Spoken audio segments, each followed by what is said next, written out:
Kamusta mga kabasketbolista? Umabot sa overtime para talunin ng Canada ang USA 127-118. Pinangunahan ni Dillon Brooks ang Canada sa likod ng kanyang 39 points, 4 rebounds, 5 assists, 1 steal, 2 blocks. Shai Gilgeous-Alexander 31 points, 6 rebounds, 12 assists, 1 block. RJ Barrett 23 points, 7 rebounds, 2 assists. Para naman sa natalong USA, Anthony Edwards 24 points, 5 rebounds, 3 assists, 1 steal, 1 block. Austin Reeves 23 points, 5 rebounds, 1 assist, 1 steal. Mikal Bridges 19 points, 9 rebounds, 4 assists, 2 steals. Nakuha ng Canada ang 3rd place at nasa 4th place naman ang USA. Kung umabot ka dito sa video na to, mag-like na at subscribe. Sa main game, tinalo ng Germany ang Serbia para masungkit ang kauna-unahang kampyonato sa FIBA World Cup. 83-77. Humakot ng 28 points, 2 rebounds, 2 assists, 1 steal si Dennis Schroeder para sa Germany. Franz Wagner 19 points, 7 rebounds, 2 assists, 3 steals. Para naman sa natalong Serbia, Alexa Abramovic 21 points, 1 rebound, 2 assists, 1 steal.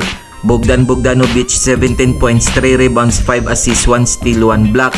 Heto ang FIBA Final Ranking ngayong September 10, 2023. Nasa ika-32nd place ang bansang Jordan, ika-31st ang Iran, nasa ika-30 ang Venezuela, 29th place ang China, 28th place ang Cape Verde, 27th place ang Ivory Coast, 26th place ang Angola, 25th place ang Mexico, 24th place naman ang bansang Pilipinas, 23rd place ang Lebanon, 22nd place ang New Zealand, ika-21st place ang Finland, nasa ika-20 place naman ang Egypt, 19th place ang bansang Japan, 18th place ang France, ika-17th place naman ang South Sudan, 16th place naman ang bansang Georgia, 15th place ang bansang Greece, 14th place ang Dominican Republic, 13th place ang Brazil, 12th place ang Puerto Rico, ika-11th place ang Montenegro, 10th place naman ang bansang Australia, 9th place ang Spain, ika-8th place ang Italy, 7th place ang Slovenia, 6th place ang Lithuania, 5th place ang Latvia, 4th place naman ang USA, 3rd place ang Canada, 2nd place ang Serbia, at 1st place ang Germany. Heto naman ang 24 teams na pasok sa 2024 Olympic Qualifying Tournament para pag-agawan ang 4 na spot na natira para sa 2024 Paris Olympics.